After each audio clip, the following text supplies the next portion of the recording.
If you really like Dr. Seuss, clap your hands. If you really like Dr. Seuss, clap your hands.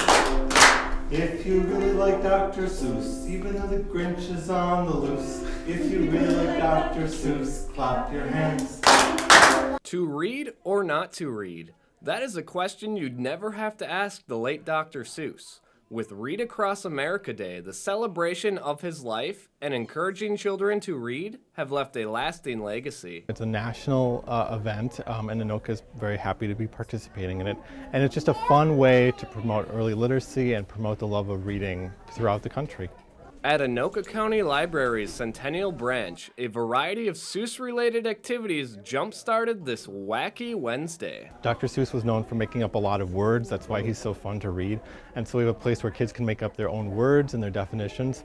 We have a science experiment going on based on Bartholomew and the Oobleck, where kids are making slime and dropping objects in and making predictions about how it will behave. So it's a chance for them to get to play scientist.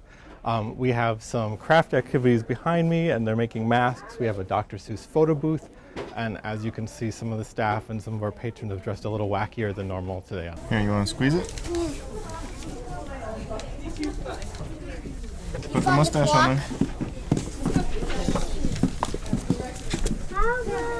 Looks perfect. I'm a teacher. I got a big mustache. The National Education Association's Read Across America Day expected more than 45 million readers to pick up a book and read.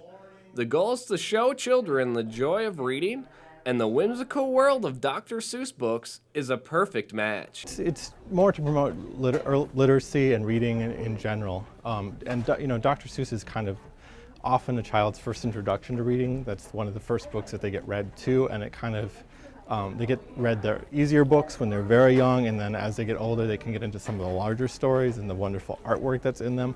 So it's kind of a way to start a love of learning and reading and literacy early. For Matt, that draw to children's novels actually strikes him on a personal level. My favorite is probably my least favorite to read. It's If I Ran the Zoo, and it's my favorite because that's the one that I remember reading to my kids a lot when they were a little bit younger.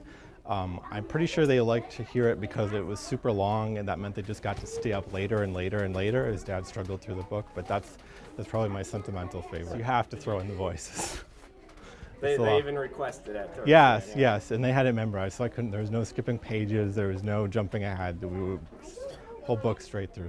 Even the most simplistic stories carry lifelong lessons. Yes, and I think we carry with them our whole lives. What still rings true is that reading to children and books for children, both in libraries and at home, are still virtues in America today, even from stories by a famous wacky writer from long ago. Reading to the kids and seeing how they respond to the books, and to Dr. Seuss, who's been with us for so long, I think sometimes we take him for granted, but he's still so magical.